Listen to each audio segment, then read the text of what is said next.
você for... Só queria subir aqui o Leonel Hadi, né, vereador em Porto Alegre, que foi um dos primeiros a dizer o seguinte: o Lula não tem que ir mais para a rua do jeito que está indo, né? E eu então convidei ele para participar desse papo. Dri, termina de ler os superchats, aí o Pedro é o nosso convidado por o tempo que ele quiser ficar, né? Então só ele me avisa na hora que tiver que sair. Eu respondo agora os superchats e saio, porque tem meus compromissos. Mas Tá. eu queria deixar essa mensagem. Nós não podemos alimentar, no plano estratégico, eu estou falando, tático, né? Nós não podemos alimentar esse momento de instabilidade. Nós não temos força para competir com eles nas armas, na violência, nós não temos. Por N razões, a esquerda não se aparelhou nesse sentido, sendo bem pragmático aqui. Né? Então, nós não temos condição de enfrentar. Então, qualquer coisa que a gente fizer, nós vamos perder no campo da violência e vamos ajudar a criar o que eles querem, que é uma situação de instabilidade. Então, nós não podemos entrar nessa, nós não podemos morder a isca. Nós temos que ter um comportamento institucional, legal e pacífico. Nós temos que pregar, vamos dizer, condutas pacíficas e institucionais da eleição. Hoje, a defesa da institucionalidade democrática tem que ser a principal pauta da esquerda. Muito bem, deixa eu ler aqui os comentários, aí a gente já passa também para o Leonel. Olha só, a Márcia Gesina Oliveira, bom dia. O fantasma do regime autoritário pós-saída dos militares sempre esteve presente. A anistia fortaleceu esse setor que hoje se articula com os órgãos de segurança, os PMs. Só a organização popular garantirá a democracia.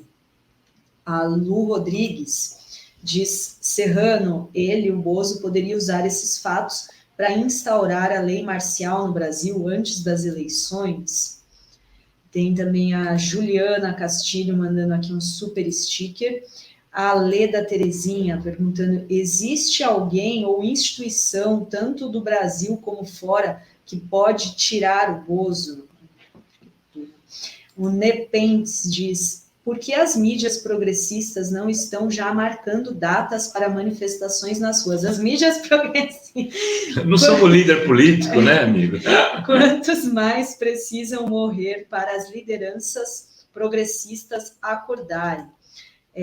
Tem aqui também Renato Ribeiro. Meus amigos, o judiciário nada faz. O que esperam? Mais mortes? A morte de quem? Deixa eu ver se tem mais algum. Aí eu leio. A Isabel Marques diz: Mestre Moa foi o primeiro, 12 facadas. E tem também, deixa eu ver aqui, a Eduarda Fadini. O primeiro assassinato político cometido por um bolsonarista foi o de Mestre Moa do Catendê, na Bahia, em 2018, morto com 12 facadas. Não podemos apagar a memória dele, o moço lindo do Badauê, da canção de Caetano. Não, a gente abriu o programa falando disso, só para registro, porque a gente está dizendo desse processo eleitoral e do risco que significa esse processo ser contaminado pela violência, né? Que ele poderia ser um marco nesse sentido. A gente explicou no começo do programa. Segue, Dri. É isso, Luvar. Depois eu leio mais. Então, o Pedro... Uma última fala que é importante. Pergunta da possibilidade do Bolsonaro decretar a lei marcial. Lei marcial, no sentido estrito, não. Ele é um instituto jurídico próprio do direito anglo-saxão. Não é próprio da nossa tradição, que nesse aspecto segue mais a tradição europeia continental. Então, lei marcial no sentido estrito, não. Mas eu acho que a pergunta ela dizia respeito a estado de exceção. O que é a ideia do estado de exceção? É você alegar uma situação de necessidade pública para suspender os direitos e a Constituição. É assim que as ditaduras, os bonapartismos e o nazifascismo se instauraram no século XX. Eu tenho o ataque do inimigo, ou a potencialidade do ataque de um inimigo, que ameaça a existência do Estado e da sociedade livre, né? E, portanto, é preferível afastar o direito e os direitos temporariamente do que correr o risco de perder a ordem social e o próprio Estado. Então, ou seja, é uma ideia de que você tem uma necessidade pública de defender a paz social, a ordem social, que justifica você suspender a Constituição e os direitos. E assim se instauravam as ditaduras, sempre com discurso de provisoriedade. Hitler assume o poder absoluto através da lei de todos os poderes, sem suspender integralmente a Constituição de Weimar, ela continua elegível. As ditaduras da América Latina, elas se instauram sob a alegação de que ficaria um pouco tempo. Lembre-se, Castelo Branco falava em eleições dali a 4 anos, ficou 20. Né? Então, mas assim, sempre tinha o discurso da provisoriedade e se instauravam governos de exceção. Hoje nós não vamos, a probabilidade maior é não ter mais governo de exceção com aquele feitio, mas ter outras formas autoritárias. Então, a justificativa com um eventual golpe sempre vai ter que ser, na lógica da modernidade, numa justificativa de necessidade pública. Por isso é que eu falo da instabilidade como um problema. Ou seja, eu tenho uma desordem, e essa desordem justifica, por exemplo, no plano institucional, dependendo da situação, estado de sítio. Mas o estado de sítio tem que ser aprovado pelo Congresso. Primeiro, que pode ser aprovado. Isso daria grande legitimidade. Né? E segundo, que esse Congresso, rapaz, você pode passar por cima de regras constitucionais num estado de exceção. Porque a necessidade pública ela serve como discurso legitimador, né, para uma série de situações, inclusive a suspensão da própria Constituição. Eu instauro uma nova normatividade, quase com poder constituinte originário, com base nessa ideia de necessidade pública. Isso do que eu estou falando não é nada novo. É a tradição do autoritarismo na modernidade. É multissecular isso que eu estou falando. Ele surge logo depois. Esse modelo de autoritarismo geral, que é o estado de exceção, surge pouco tempo depois, no século XIX. Eu marco como 1851, segundo estado de sítio do Bonaparte. Então, aí se inicia esse modelo, vamos dizer assim, no plano material, e vai ter discurso que descreva ele com Schmitt, que é o cara que pensou o Estado nazista. Então, esse tipo que eu estou falando, ele só mudou a forma. Você tende a ter medidas, a ter um tempo mais curto, a provisoriedade ser mais intensa, mas a essência autoritária é a mesma. Né? Então, sim, quando a gente fala da possibilidade de golpe, é o estado de exceção mesmo. Mas a gente não pode ajudar a criar o discurso que legitima essa exceção. É óbvio que esse discurso é ilegítimo. É óbvio que sempre que se alegou ataque do inimigo, esse inimigo era falso, exagerado. É evidente isso. É evidente que não havia ataque à democracia. Né? Mas sempre se alegou, por exemplo, na ditadura militar, o discurso era de defesa. Se acabou com a democracia dizendo defendê-la. E esse é o mecanismo da modernidade. Então, nós não podemos contribuir para a formação desse discurso de legitimação de um eventual golpe no Brasil. E a forma que a gente teria maior para contribuir é reagir com violência, é reagir de forma não pacífica e não institucional a esse tipo de ataque que nós vamos sofrer. Isso não termina nesse caso do tesoureiro lá de Foz do Iguaçu. Muito obrigado, viu, Renato? Obrigado, Sinara. Obrigado, Adri, pelo papo. Grande Pedro. Abração. Obrigada, Pedro. Um abração. Obrigado, Leonel. Nos encontramos aí. Sou um admirador seu aí. Obrigado. Leonel, queria já passar a palavra para você. Gostei dele. Opa. Adri derrubou o Leonel. Não, caiu. Leonel, queria já passar a bola para você, pegando carona nessa fala do Pedro. Você foi um dos primeiros a alertar, né, e fazer depoimentos falando, olha, temos que proteger o Lula, vai ser uma campanha muito violenta e tal. O Pedro está dizendo o seguinte, isso pode servir para um golpe com áreas de legalidade. Né? Isso pode servir, temos aí um estado de conflito, não dá para fazer eleição agora, adia, sobe o presidente do Senado para a presidência, né? O Bolsonaro pode ser candidato depois se quiser, mas não pode ficar no governo, não estica o mandato, enfim, arruma uma história qualquer. Queria te ouvir em relação a tudo isso e sobre essa questão, fundamentalmente, do envolvimento das forças de segurança nisso, Leonel. Agora acabou de ser afastada a delegada que estava investigando o caso lá. Eu escrevi um artigo antes de começar o programa falando isso, tem que ser afastada imediatamente. Por sorte, acho que não precisaram ler meu artigo para afastá-la. Leonel Hadi. Bom, primeiramente agradecer ao convite, Rovai, é uma honra estar aqui com a Sinara, é uma honra estar com vocês, toda a audiência, e sempre é muito bom estar aqui na Fórum. Na verdade, né, no meu entendimento, nós Bom, todo mundo sabia que esse ia ser um processo eleitoral muito violento, né? Isso aí era consenso. Ninguém tinha dúvidas sobre essa situação que nós viveríamos, e principalmente quando fosse chegando mais próximo à eleição, onde os ânimos vão se acirrando ao natural, e aí tendo uma lógica fascista, de um presidente fascista instigando essas atuações, elas iriam se expandir. Eu alertava não só em relação ao Lula, né? Eu alertava em relação aos lobos solitários e atentados de forma genérica, ampla. Inclusive, eu falava sobre escolas, sobre manifestações políticas, eu falava genericamente que, no meu entendimento, teríamos atentados em diversos locais, não necessariamente vinculados a âmbitos de comícios, por exemplo, né? Porque isso era uma lógica que vem sendo instigada, e nós aqui em Porto Alegre, no nosso mandato, nós fazemos monitoramento das redes de ódio, e nós estamos monitorando alguns grupos de internet, de chat, e ali esse discurso sobre atentados, sobre violência, sobre ataques armados, ele é constante, é diário, é algo que só se fala o dia inteiro. Então, disso, a uma pessoa ter o ímpeto de fazer isso, mesmo de forma desorganizada, que eu quero dizer assim, sem ter uma estrutura paramilitar, né? Porque hoje, no meu entendimento, nós temos dois riscos ao processo eleitoral. Um risco é desses grupos paramilitares organizados, juntos com as Forças Armadas, que querem desestabilizar a eleição, que de repente façam uma ação em relação ao Congresso Nacional, nos moldes do Capitólio, mas com uma certa verticalidade, uma certa organicidade e estratégia bem delimitada.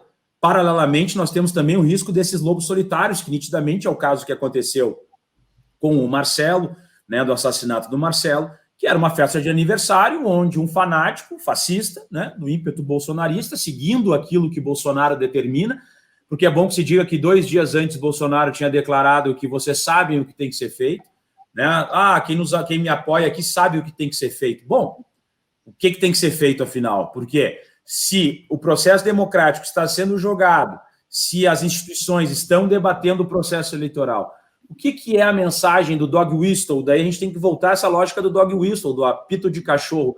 O que Bolsonaro quer dizer quando ele diz façam o que tem que ser feito, vocês sabem o que tem que ser feito? O que tem que ser feito? Bom, 2 dias depois nós temos, então, um homicídio, um crime hediondo, um assassinato de um militante petista. É bom que se diga, era um agente da segurança pública, né? Era um guarda municipal, ou seja, um policial, era membro dos policiais antifascismo, e era um dirigente do Partido dos Trabalhadores. Então, nós temos... foi candidato a vice-prefeito na eleição de 2020. Exato. Então, quer dizer, nós temos aqui uma sobreposição de questões, e que nos levam a diversas reflexões. Eu mesmo, por exemplo, agora, esse fim de semana, eu fui até alguma cidade do interior aqui, porque eu estou na pré-campanha a deputado estadual aqui no Rio Grande do Sul, e a gente foi a Rio Grande, Pelotas e Bagé. E em Pelotas, né, eu tenho visitado delegacias com uma certa frequência, e até o momento tem sido uma receptividade muito positiva, e tem sido um diálogo muito importante com os colegas da segurança pública.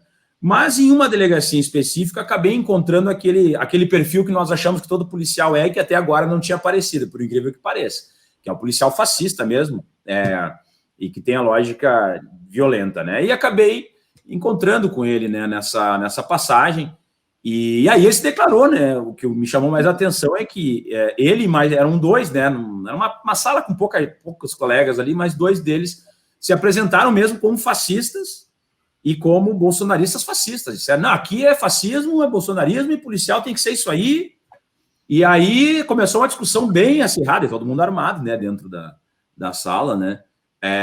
E começou uma discussão bem acirrada, né, em relação a essa lógica, e daí muito aquele discurso do PT, PCC, vinculando a defender vagabundo, quer dizer, coisa sem nexo, né? Discurso sem nexo. Daí ele me dizia o tempo inteiro, tem uma vergonha para a polícia, tem uma vergonha para a polícia. Aí eu acabei, mas por que eu sou uma vergonha para a polícia? Não, porque ele não conseguia dizer, na verdade.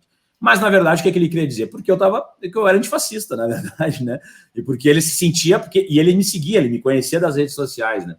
E aí ele deu a entender que do tipo assim, se sentia realmente do tipo, as críticas que eu fazia, o próprio personagem Patriota, que é um personagem de sátira que eu faço, ele se sentia ofendido com isso. Mas o nível de violência, né, o nível de discurso desse indivíduo era altíssimo, né? E me lembrou, isso foi um dia antes, né, Na verdade, foi na manhã, né? Na noite houve esse homicídio e esse diálogo nós tivemos no meio da tarde, talvez, do mesmo dia. Então, isso me fez refletir do tipo, porque o assassino também era policial penal, né? O assassino do guarda municipal. Então, isso me fez refletir sobre o nível de contaminação, né, que está acontecendo em relação a esses grupos mais fanatizados e mais extremistas, né, dentro dos clubes de atiradores e dentro dos núcleos de agentes da segurança pública que aderem ao Bolsonaro. Isso é extremamente preocupante. Então, quando eu falo que o Lula... Eu acho o seguinte, nós temos que estar na rua, nós não podemos recuar 1 centímetro na nossa campanha, é hora de ocuparmos os espaços, mas é hora de fazermos isso de forma articulada, bem organizada, em conjunto, coordenada, né? E o Lula, a figura dele em especial, muito blindada, eu vou usar esse termo, muito blindada, né? Que ele possa ir em locais que nós tenhamos a possibilidade de controle e que, infelizmente, ele não vai poder ter essa proximidade com a população que ele está acostumado e que é algo que é genuíno dele e que ele busca. Porque, como eu falo, uma coisa é nós trabalharmos com a lógica de estamos monitorando os grupos paramilitares que têm esse perfil miliciano, etc. Outra coisa é tu dizer que tu consegue controlar um lobo solitário. É impossível, porque só vai saber que ele era aquilo depois que ele fez o ato, porque até então ele é um desconhecido, é uma pessoa que está indo comprar o pão na padaria, que te dá bom dia todo dia, e de repente ele faz um ato aí que acaba vitimando. Esse mesmo caso do Marcelo, tudo indica que se não fosse a atuação do Marcelo, ele teria matado mais pessoas naquela festa de aniversário.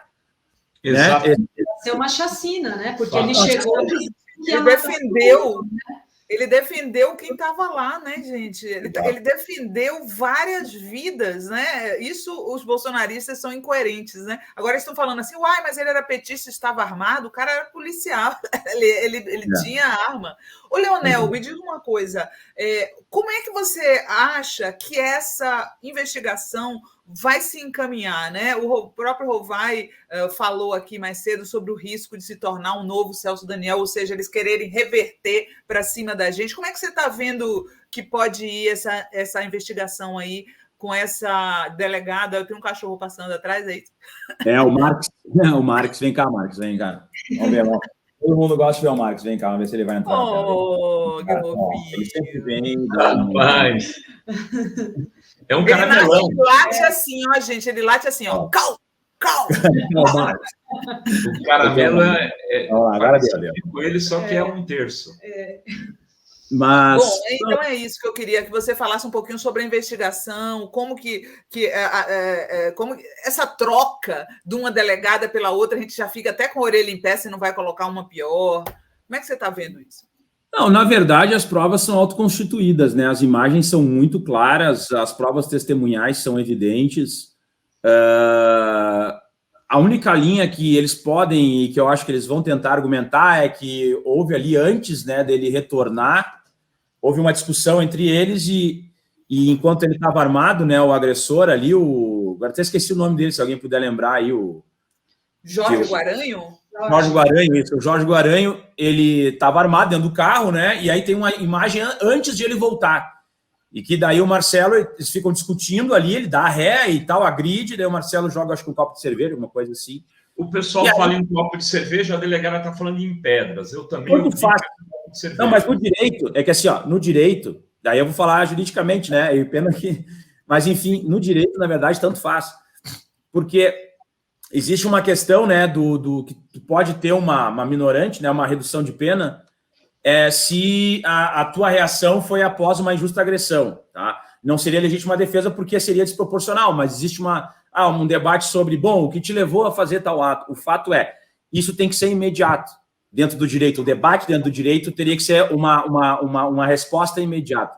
No momento em que ele sai, né, o Guaranho sai, retorna, e efetiva, isso já é desconsiderado para o direito. Ou seja, tudo que aconteceu anteriormente, né, em relação a isso, que depois vai desencadear no homicídio, já é desconsiderado pelo direito. Então, o que vale para o direito, né, no caso da pena que vai ser aplicada, porque não tem como ele escapar desse homicídio, desse crime hediondo, né, é a partir da entrada dele com arma de fogo e atirando. E quem dá o primeiro disparo é ele, inclusive, né?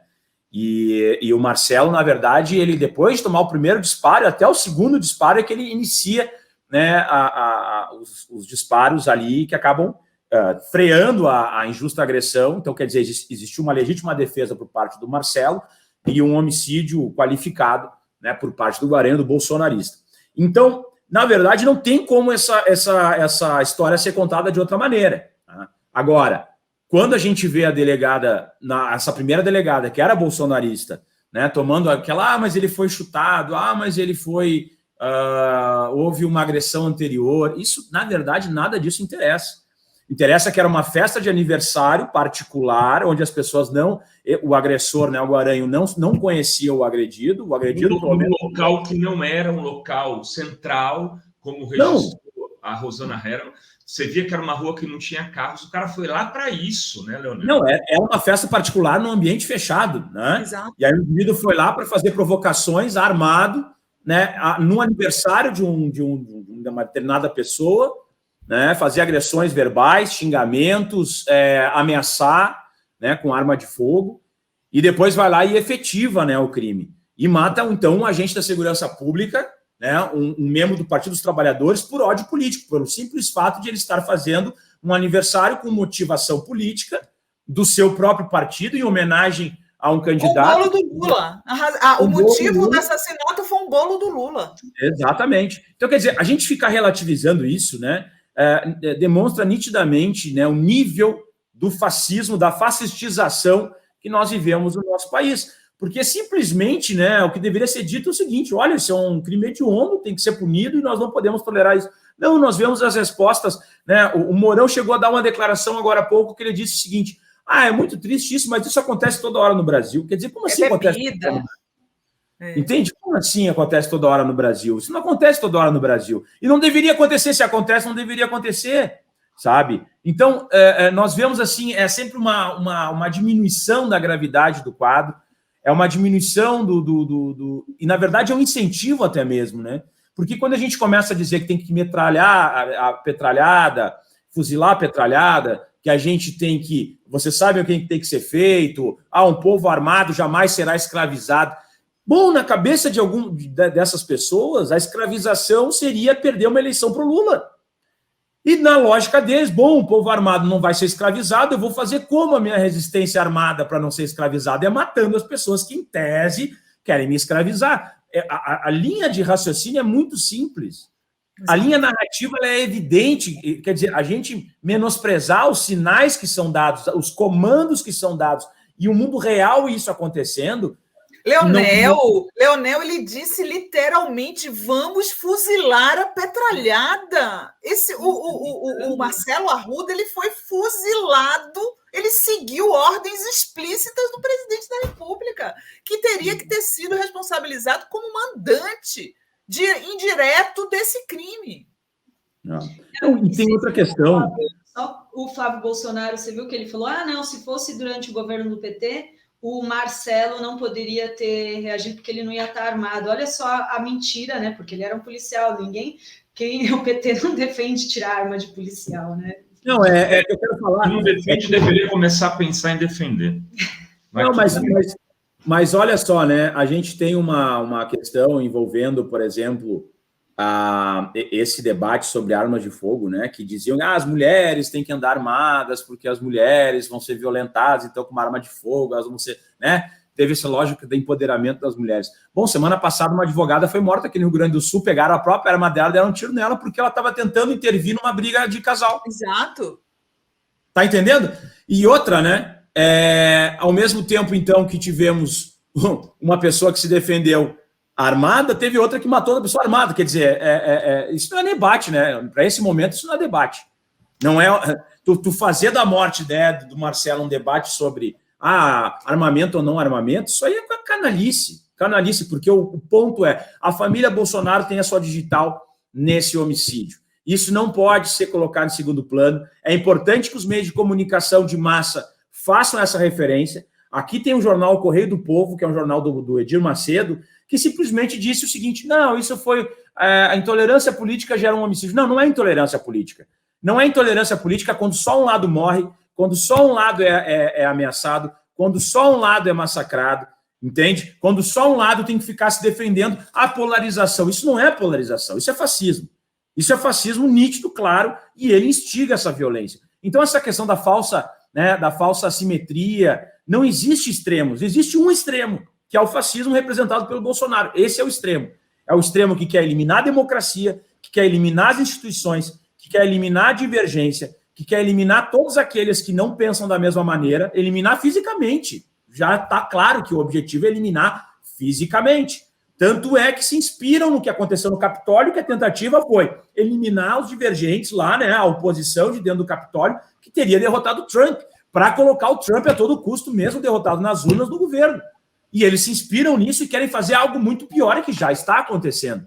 Então, quer dizer, se nós não observarmos, quando falamos de fascismo, que isso é típico do fascismo, esse autoritarismo, esse ódio à violência, o poder pela força, o ódio ao armamento, a essa força bélica, machista, e que faz atos que vitimizam um cidadão que fazia seu aniversário de 50 anos na frente dos seus filhos, na frente da sua família, e nós ficarmos relativizando, fazendo discursos sobre alguns detalhes, isso é um absurdo. Isso é um absurdo. E eu peço para a população, encarecidamente, para quem não é fascista, para quem de fato não corrobora com essa tese que eu estou levantando, porque infelizmente nós temos um grande número de pessoas no nosso país que corrobora com essa tese. E esses são os fascistas. Mas nós sabemos que muitos ainda vão por uma lógica de de repente ele protege a família, vai por outro aspecto. Não interessa. Saiba que se você está indo por outro aspecto, você também está corroborando e chancelando esse tipo de ato, esse tipo de discurso que vai causar muito estrago para o Brasil ao longo desses meses, ao longo dos anos, porque mesmo que Lula seja eleito, em 23 em diante, ele vai sofrer demais com essas pessoas que não vão deixar de existir.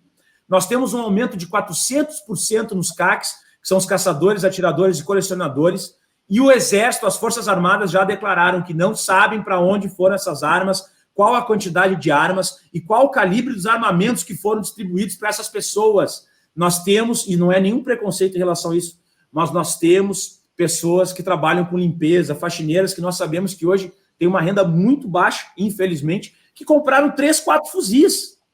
3, 4 fuzis que cada um custa de 10 a 15 mil reais. Uma pessoa envolvida com limpeza, faxineira, tendo 3 fuzis. Ou seja, ela gastou quase 50 mil reais em armamento, só em fuzil. Fora todo o gasto que ela teve para fazer a documentação. Quer dizer, vamos aceitar que isso está... Não, isso é tranquilo. Nós sabemos que quem está armando de fato o PCC hoje é a política do governo Bolsonaro. Quem está armando as milícias criminosas é o governo Bolsonaro. E quem é o responsável por cada morte que está acontecendo nesse momento por essa disputa política é o Bolsonaro. E vamos lembrar, nós tivemos um atentado contra o Lula lá em Minas Gerais, envolvendo drone. Nós tivemos atentado contra o Lula, né, contra a sua militância, no Rio de Janeiro, envolvendo explosivos. E agora nós tivemos, isso tudo em menos de um mês, nós tivemos aí o assassinato de um policial, né, um militante petista, por outro bolsonarista. É isso que está acontecendo no nosso país. O Leonel, o Zeca Dirceu, já deputado federal do Paraná, está ajeitando aqui a câmera dele. Eu convidei ele para participar dessa conversa conosco, porque ele conhece, né, Foz do Iguaçu muito bem. Eu acho que conheci o Marcelo, né, Zeca? Então, que seja bem-vindo aqui ao nosso programa. Queria que você fizesse um relato aí do que você sabe, do que está vivendo, de tudo que viveu desde o assassinato do Marcelo na madrugada, noite de sábado até agora. Renato, bom dia aos demais que compõem a bancada aí, quem está nos assistindo. Um momento muito triste, né?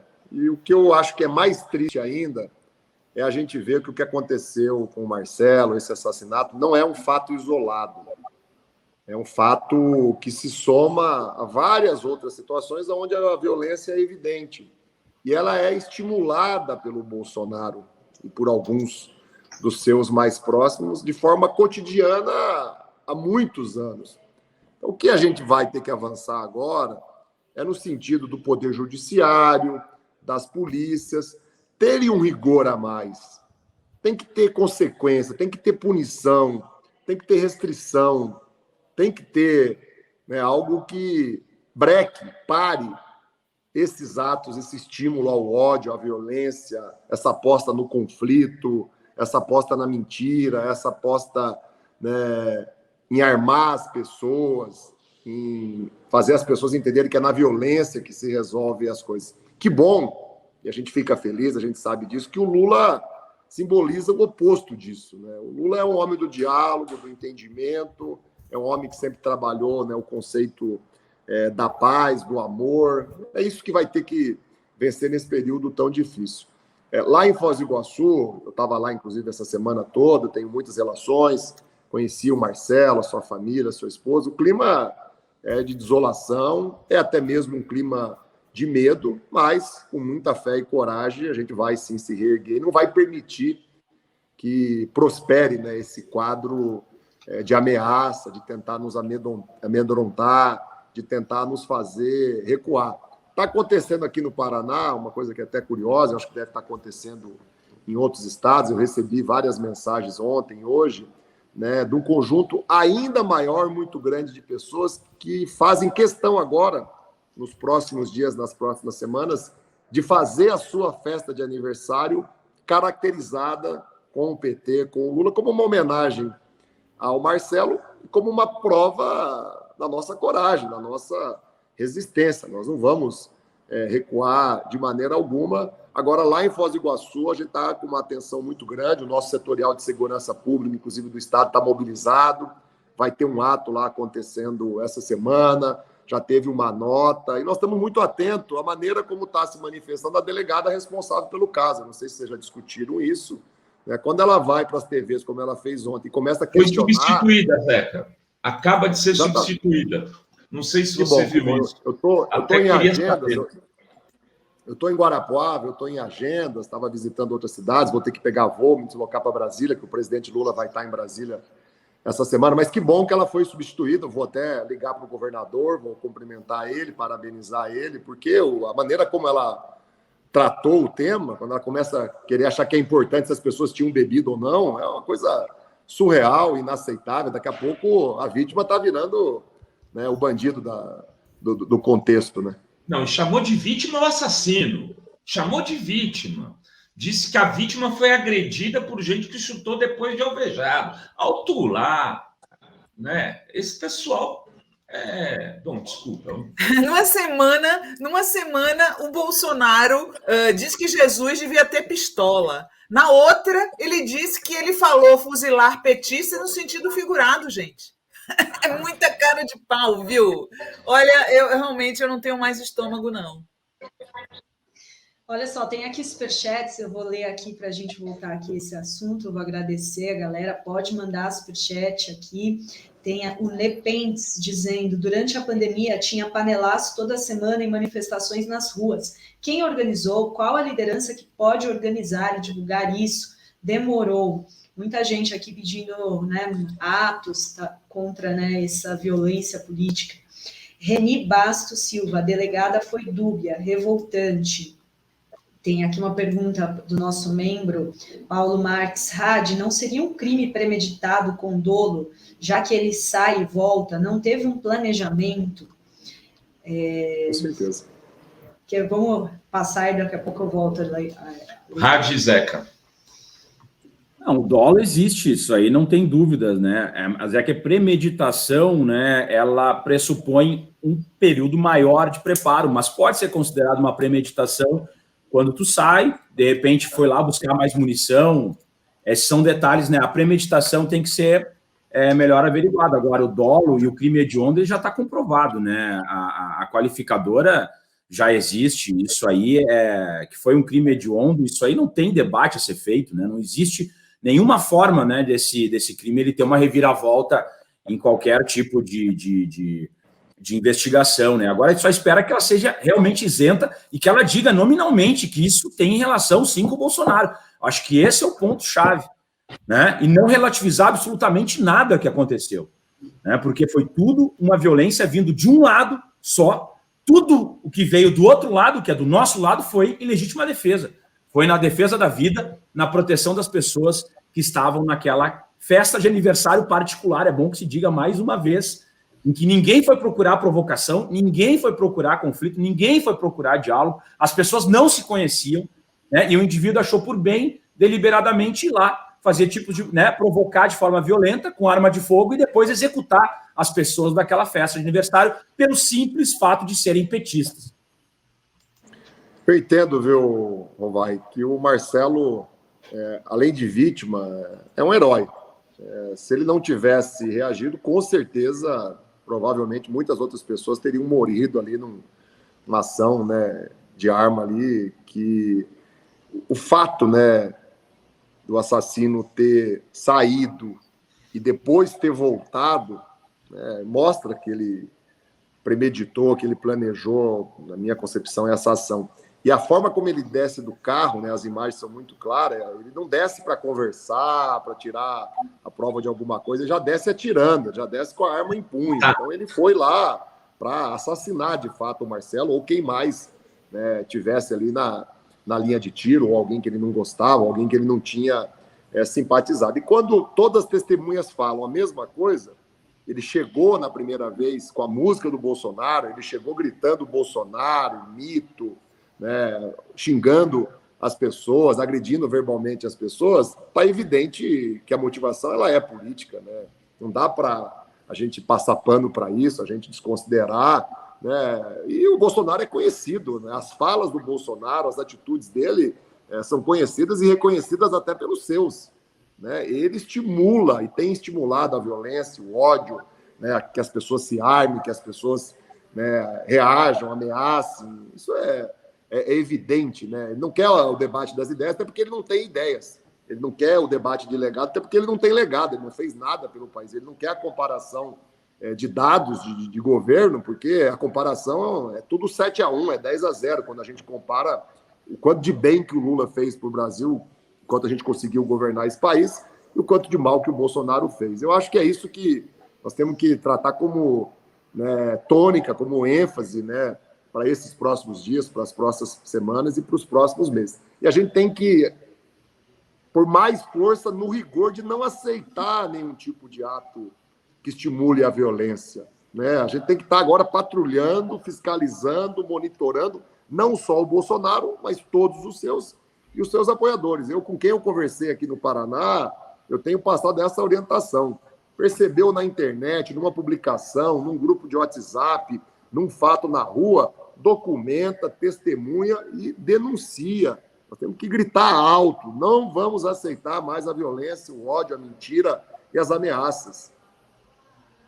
Olha só, nas eleições de 2018, muita gente votou e na hora de votar colocava a arma dentro da urna. Eu não soube de nenhum desses caras, né, em geral homens, né, em geral brancos, para aqui já deixar claro, terem sido responsabilizados pelos seus atos. Então, aí eu pergunto para você, Zeca, para o Leonel, o seguinte, o PT também não tem sido, digamos, pouco ágil e pouco assertivo em tentar levar essas pessoas à barra dos tribunais de forma mais dura, né? E, por outro lado, o que tem sido feito dentro de debate, dentro do PT, em relação à segurança não só do Lula hoje, mas de pessoas que se expõem publicamente e defendem a candidatura dele, né? Porque agora começa a ficar difícil até, né? Imagino para o Leonel, para o Zeca, para outras pessoas, eles são alvos, as pessoas sabem que eles são. O Leonel ainda é um policial, antifa, deve ter posse de arma, ainda como o Marcelo tem no mínimo como reagir. Eu, por exemplo, Sinara, Adri, não sei o Zeca, rapaz, conto com esses dois braços aqui. Eu penso que a nossa justiça, o Ministério Público, as polícias são extremamente lenientes nesse tipo de atuação em relação a crimes políticos, principalmente quando tem vinculação a favor do Bolsonaro ou a favor da extrema-direita e contra a esquerda, né? Isso é muito evidente. A própria fala dessa delegada, ela demonstra isso claramente. Nós vemos aí quantas denúncias não foram realizadas em relação a ameaças contra o Lula ou contra outros políticos do PT, e o tempo que o Lula não levou, ou até mesmo o arquivamento que muitas vezes resultou dos procedimentos que se consideraram procedimentos menos relevantes, procedimentos, né? Mas isso é só uma opinião, isso não significa absolutamente nada, que isso, né, é um mero dissabor. Então, sempre se tenta diminuir, né, essas ações, ou trazer para esse jogo do, mas isso é um desentendimento político de forma ampliada, de forma não pontual, entende? Fica aquela coisa difusa que ninguém... Parece que é uma coisa... Não, todo mundo briga, entendeu? O PT briga com o Bolsonaro briga, então tá tudo certo. Na verdade, não é assim. Nós temos um lado, como a gente já falou aqui, temos um lado que tem como objetivo a eliminação física, a eliminação total de qualquer divergência, um ataque à esquerda, um ataque ao Partido dos Trabalhadores, né? Nitidamente eles instigam, né, o assassinato de políticos vinculados ao Partido dos Trabalhadores, em especial ao presidente Lula, e nós temos que ter uma unidade e uma forma de cobrança em relação aos aparelhos de Estado, né, estão ligados à investigação, à persecução penal, para que eles ajam de forma isenta, de forma imparcial e que dêem a resposta necessária, né, que nós precisamos para ter um freio em relação a isso que nós estamos vivendo nesse momento crítico do nosso país de avanço do fascismo. Tudo bem. Zeca, olha só, já estão criando uma narrativa de que o Marcelo agrediu a mulher e os filhos da vítima com pedras e, por isso, ele voltou, o Jorge Guaranho voltou para matá-lo, né? Ou seja, está em andamento, está em pleno andamento, uma narrativa onde a pessoa morta, a vítima, está se transformando em algoz, né, em provocador da situação, né? Já está circulando no WhatsApp bolsonarista essa narrativa que começou pelo seu Sampancha no Metrópolis na noite de ontem, quando ele divulgou os vídeos. Damos nomes aos bois aqui. Desculpa, Léo. Sinara, o boletim de ocorrência, eu acho que ele precisa ser mais divulgado, né? Eu acho que as imagens, elas também precisam ser mais divulgadas, elas mostram que isso daí não é verdade, né? Não condiz com a realidade dos fatos. E eu queria falar sobre uma outra coisa que eu acho que é importante, tem a ver com a primeira pergunta que foi feita, né? A gente tira desse assassinato, desse episódio tão triste, né, uma outra lição, que é a lição que nós temos que redobrar os nossos cuidados, né? Redobrar a nossa segurança. Isso vale para qualquer militante, para qualquer apoiador, para qualquer pessoa que esteja enganjada, né, nessa luta contra o Bolsonaro, e, é claro, vale para os nossos pré-candidatos e vale, em especial, para o presidente Lula. Então, eu tenho abertamente defendido isso no PT, tenho procurado ajudar aqui, né, com a capacidade que a gente tem do mandato, né, o nosso pessoal no Estado, em cada um dos municípios, as instâncias partidárias, as entidades estão sendo ameaçadas e agredidas, as nossas organizações, né, os sindicatos, as associações de bairro. Então, a gente precisa criar uma rede de solidariedade, de suporte, de orientação, inclusive também jurídica, né? Nós temos aqui um setorial, um grupo grande de advogados que está se reorganizando também para dar esse respaldo, para dar esse suporte e para nada passar em branco. Como eu falei, todo tipo de ameaça, todo tipo de atitude agressiva tem que ter uma reação. E a nossa reação, ela é dentro da lei, ela é serena, ela é equilibrada, mas ela tem que ser vigorosa para que a justiça e a polícia cumpram o seu papel. Puna essas pessoas, pare essas pessoas. Eu acho que é um fato trágico que nos permite, que nos dá condições de avançar nesse sentido, e eu acho que toda a nossa força tem que também estar concentrada nisso, redobrar os cuidados, manter a calma, a paciência, né, não reagir a provocações, mas não deixar passar sem uma atitude, né, que busque no judiciário, na polícia, a devida reparação, o devido breque em quem está trabalhando com a ideia da violência e da ameaça. Deixa eu ler aqui mais uma leva de comentários aqui.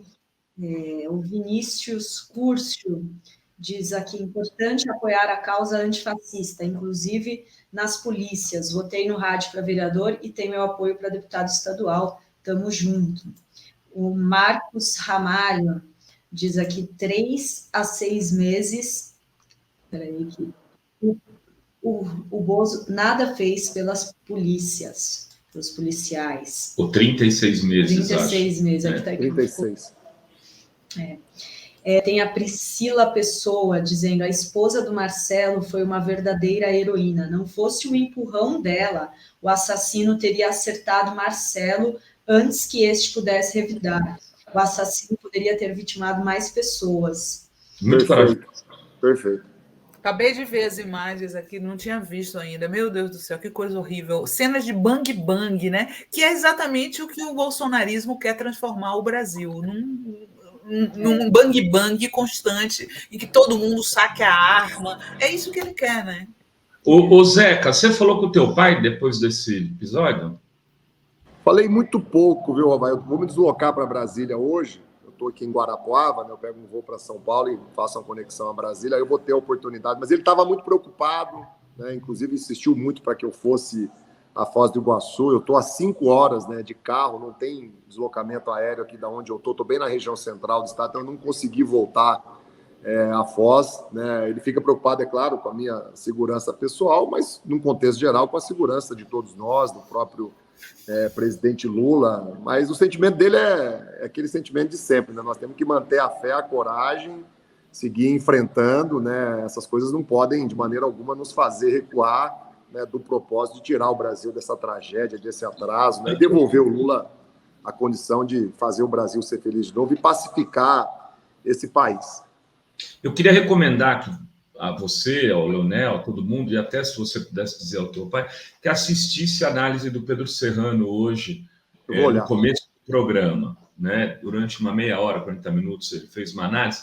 Ele coloca como um ponto o seguinte: ele acha que isso pode provocar essa violência, se disseminada for, ela pode vir a provocar um outro tipo de golpe, né, que seria um golpe líquido, onde haveria, digamos, um cancelamento, adiamento das eleições, com um civil assumindo o poder, um Rodrigo Pacheco da vida, para marcando as eleições para daqui 6 meses, enfim. Pode-se tentar alguma coisa nesse sentido. Eu gostaria muito de ouvir o Zé a respeito disso. Inclusive, te peço, se puder falar para ele que eu vou falar para ele e vou assistir também. O Zé é um dos mais brilhantes analistas políticos do Brasil, né? Estou falando isso porque poucas pessoas têm capacidade de análise política em questões. E essa tese, ela tem muita reeleição, porque nós vamos enfrentar essa semana de novo lá na Câmara dos Deputados, que é a PEC da compra de votos, né, disfarçada de legalidade. Eles precisam de tempo, né, para que essa compra de votos, né, essas benesses entregues apenas para o período eleitoral faça efeito. E os dados das pesquisas, dos outros auxílios, têm provado que o efeito demora a acontecer, porque a vida do povo brasileiro está uma tragédia tão grande que mesmo que o cara receba um auxílio num mês, que ele não esperava, no segundo mês, ele não consegue melhorar a vida. É no terceiro, é no quarto, no quinto mês que começa a ter algum efeito, né? A pessoa pagou as contas, conseguiu voltar a comer.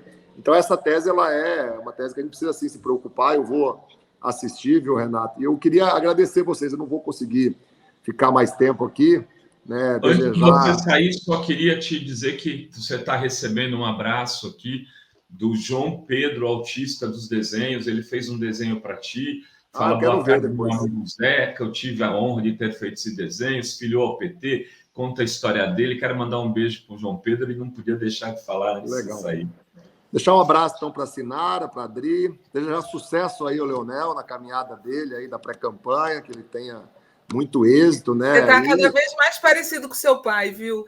Que bom, que bom, que bom. Fico feliz. A voz sempre foi, viu? Agora eu tô... A voz está igualzinha. Começando a ficar com os cabelos brancos, né? Aí já tô beirando os 50, aí vai indo. E eu queria mandar um abraço especial, se vocês me permitem, para os paranaenses. Eu sei que vocês têm uma audiência grande com o pessoal do Paraná. E já aproveitar para pedir ajuda, né? Nós estamos numa caminhada aí de pré-campanha que a gente precisa organizar bem o time. Temos uma tarefa agora que é contribuir, né, com o nosso programa de governo, já está na internet. Teve 8.500 contribuições, né? Estamos ajudando o presidente Lula nessa tarefa importante para, a partir do dia 15 de agosto, a gente ter proposta qualificada, que de fato sensibilize, impacte as pessoas, né, do futuro que a gente vai de novo construir desse país. Então, um abraço a todos aí, obrigado pela oportunidade e desculpa poder ficar tão pouco. A minha vontade era ficar a manhã toda aqui, mas eu estou interrompi aqui uma audiência com o prefeito de Guarapuava, com as nossas vereadoras aqui do PT, para poder falar com vocês. Ocupei o gabinete dele aqui. Um abraço. Viu? Manda um abraço para o prefeito aí, para os vereadores de Guarapuava. Até mais. E Leonel Hadi, Sinara Menezes, suas intervenções finais aí. Ainda temos o Fala Rovai, que eu vou falar sobre o caso... tem superchat também. Tá, então superchat antes. Eu vou falar sobre o caso Celso Daniel, em relação a esse caso, porque eu mudei um pouco o tema, foi a falar da delegada, mas eu estou preocupado, viu, Sinara? Depois do que eu vi ontem à noite com aquele moleque fazendo aquela insinuação de que a vítima poderia ter sido a culpada por aquilo, eu sabia que isso ia virar isso que você já está dizendo. Então, eu vou ler o superchat, aí eu passo para a intervenção final do Leonel e depois a Sinara. Olha só, a Reni Bastos Silva diz: senha do Bozo, vocês sabem o que tem de fazer. É o que ele falou na quinta-feira passada, né? A Maria de Marco está chegando aqui de nova membra. Bem-vinda, Maria. Façam como a Maria, fique membro aqui da TV Fórum. O Pedro Luiz Marques diz: o terrorista viu na vítima o Lula. Ele atirou para matar o Lula. O Aristides Bartolomeu Novaes diz: as imagens são claras. Foi o agressor que foi à casa armado e voltou para cometer o crime. Não há contradição nas imagens. O Vinícius Curcio. É legal dizer que ele já estava armado, ele foi lá levar a filha e a esposa, né, para manter segurança, para fazer o crime. Para entrar numa guerra, matar um petista, é isso. O Vinícius Curcius diz: além de policiais bolsonaristas, temos também policiais surtando hoje. Homem em um surto é detido após realizar disparos e fazer ameaças no centro de Poá. É PM atualmente lotado no presídio central. Adriana Dias manda aqui um super sticker. Será que é a nossa amiga? Será que é a Adriana Dias? Amanhã eu confirmei, já vai estar o Torturra aqui. A Adriana Dias é outra boa sugestão, que é para a gente poder falar dessas violências todas. O Adaltro Nunes pergunta: a esquerda precisa se armar? Denise Tessuto diz: não vamos esquecer de que Bolsonaro revogou portaria sobre rastreamento e identificação de armas em 16 de abril de 2020. A Adri lembrava disso ontem, inclusive. Exatamente. A Nelly Germano fui mesária em 2018. Um dos mesários, ao conferirmos o resultado da urna em Poá, comemorou os votos do Bolsonaro com aquela posição de arminha. Saí dali chorando. Olha aí o relato da Nelly. O Chiru Sander Scherer diz: só vejo a esquerda falar em responder já no primeiro turno. Que resolver, né? Que piada. Que piada, acorda esquerda. Sem as massas nas ruas várias vezes não haverá primeiro turno, haverá caos. A Priscila Pessoa diz aqui: não está faltando um movimento amplo em favor do atual modelo eleitoral, algo parecido com as diretas já. A estratégia do campo progressista não corre o risco de ficar institucionalizada novamente. E Graça Matos, bem-vinda aqui também, nova membra chegando. Antes de passar para o Leonel e para a Sinara, eu queria agradecer a Celi, né, Dri, de Sorocaba, e a todas as pessoas de Sorocaba.